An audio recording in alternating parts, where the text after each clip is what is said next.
When we think of a revolution, we usually picture battlefields, right? But what if I told you one of the most powerful revolutions was launched from a bookshelf?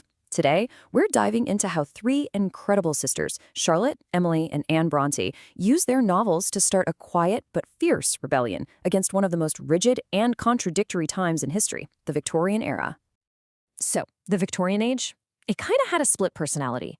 On the one hand, you've got this incredible picture of progress. We're talking a massive British Empire, factories booming with new technology and mind-blowing scientific discoveries. But if you pull back that curtain, you see a completely different story. Widespread, crushing poverty, a class system that was practically set in stone, and a society having a major crisis of faith. This is the world that shaped the Brontë sisters. So to really get the genius, and frankly the guts, behind their writing, we've got to understand this wild world they lived in.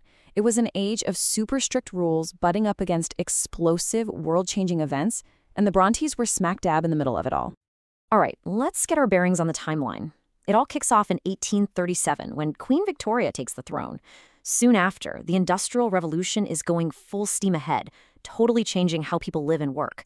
And then, bam, 1859, Darwin drops On the Origin of Species, which doesn't just mess with science, it rocks the very foundation of what people believed. So yeah, this was not a quiet, stable time. It was an age of serious upheaval. And all that progress? Well, it came at a huge human cost. Millions of people flooded into cities for factory jobs, leading to awful overcrowding and poverty.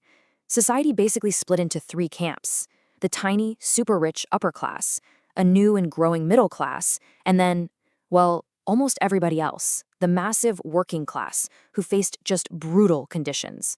It's no surprise this created a ton of tension and calls for major social reform. And right in the middle of all this societal chaos, there was one debate happening everywhere, from fancy parlors to the papers. They called it the woman question. Basically, what's a woman's proper place in the world? The answers they came up with were, to put it mildly, incredibly narrow and, for women like the Brontës, totally suffocating. And this right here shows you the trap they were in. The ideal, the angel in the house, was supposed to be this perfectly pure domestic creature who never left the home. But the legal reality? It was a cage. Women had almost no career options that were considered respectable. And get this, the moment a woman got married, her entire legal identity, her property, her money, everything, was just absorbed by her husband. Poof, gone. So if you were an educated, unmarried woman, what could you even do? Well, you could be a governess. And this wasn't just a job, it was a bizarre social limbo. You weren't family, but you were way too educated to be one of the servants. You were just there, an outsider living in someone else's house, totally isolated. And this is so important because both Charlotte and Anne lived this life, and it gave them a front row seat to all the hypocrisy of the upper classes. All right, so from that oppressive, restrictive world, let's head out to the wild, windswept moors of Yorkshire, because that's where three sisters were getting ready to challenge absolutely everything. Charlotte, Emily, and Anne. Growing up in a secluded parsonage, surrounded by this raw, untamed nature, they built these incredible inner worlds that were just too powerful to be contained. In a way, their isolation became their superpower. It gave them the space and the perspective to see the world for what it was, with all its flaws and injustices. So, how did they fight back? With their words. Each sister forged her own unique literary voice, and each of those voices became a different kind of weapon in a shared literary rebellion against the world they knew.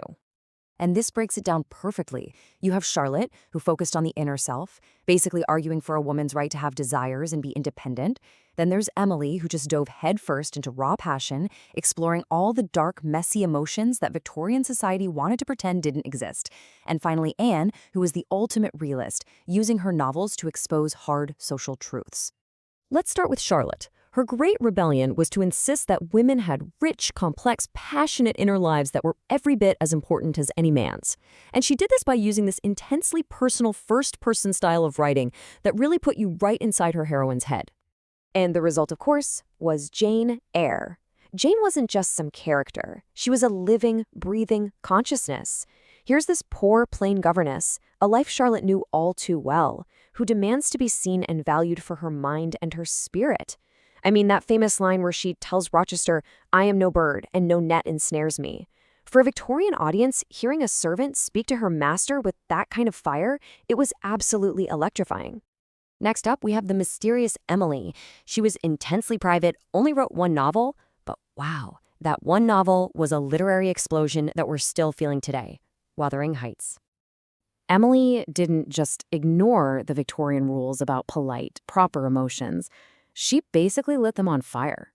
Wuthering Heights isn't a book. It's a force of nature. It's this gothic storm of love, hate, and revenge. Its characters are driven by passions so all-consuming they're actually destructive, passions that cross the lines between life and death, heaven and hell. It completely shocked readers who were expecting a nice romance with a tidy moral. Emily wasn't having any of that. And finally, we come to Anne, the youngest sister. Her voice was one of unflinching, almost brutal honesty. While Charlotte explored the inner world and Emily explored the wild elemental world, Anne stared directly at the society around her, and she refused to look away. Anne's novel was just so radical. It's about a woman, Helen Graham, who takes her son and leaves her abusive, alcoholic husband to go make a life for herself. I mean, think about that. Anne had seen this kind of thing firsthand as a governess, and she put it on the page. In an age when a wife was literally her husband's property, showing a woman slamming the door on her marriage, that was a profound act of rebellion. So what happens when you put these three revolutionary voices together? You don't just get a few classic books. You get a complete and fundamental shift in what the novel could be and what it could do.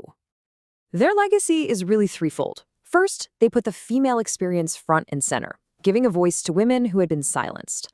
Second, they took the novel inward, exploring a new kind of psychological depth and emotional honesty. And third, they perfected this amazing mix of gritty, everyday realism with dark, haunting Gothic elements to create something totally new and unforgettable. Which leaves us with this final thought. In an age that did everything it could to demand conformity and put women in their place, how did three sisters from an isolated house on the moors manage to not just speak up, but to shout so loudly that they literally rewrote the rules for the novel itself? Their work is proof that sometimes the most powerful revolutions begin with a pen.